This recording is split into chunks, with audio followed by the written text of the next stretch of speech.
Poker, estamos aqui na entrada do Penn & Teller Theater, onde vai rolar o November 9, mesmo final do WSOP Main Event. A torcida brasileira está aqui reunida nesse momento, né? O pessoal está chegando, bastante festa também para o Billy Papas, outro November 9. E a gente está aqui, vai acompanhar tudo. Vamos mostrar um pouco dos brasileiros que estão chegando aí, a torcida brasileira se concentrando aqui na entrada do Penn & Teller. Vai ser um espetáculo sensacional. O Grupo Super Poker vai mostrar tudo.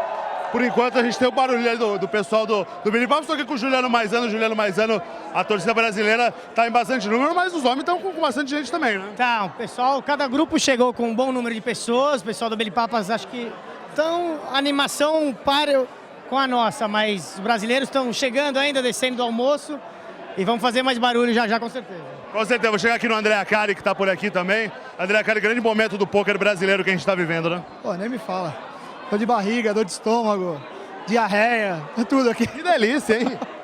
Tá duro, é muito pior, né? Tá aqui olhando, assistindo do que tá lá, né, cara? Lá você sabe o que você tá fazendo, sabe que carta você tem, sabe tudo. De fora é só rezar. Que conselho você daria pro Foster? O que você falou pra ele lá no almoço? Cara, ele tem que aproveitar essa energia do jeito melhor possível. Não pode misturar essa energia com antecipação, né? Com nervosismo, nada disso. Deixa a gente gritar, deixa a gente fazer a festa. E ele focado ali, prestando atenção em tudo que tá acontecendo, cada movimento dos caras, tudo. É difícil fazer isso, mas ele tá preparado, vai dar nós, né? Pois é, tem muita gente boa passando por aqui, né? Tá até o Scooby tá na área aqui. Salsicha! Vamos, Brasil!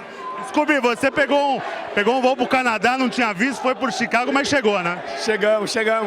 O que aconteceu foi que eu não sabia que tinha que ter visto pro Canadá, mas... Cadê a torcida brasileira? Olha lá. Olha só.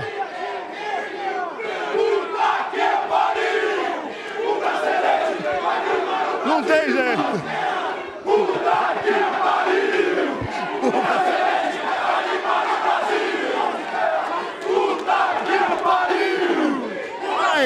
Diretamente aqui da torcida, Victor Marques, o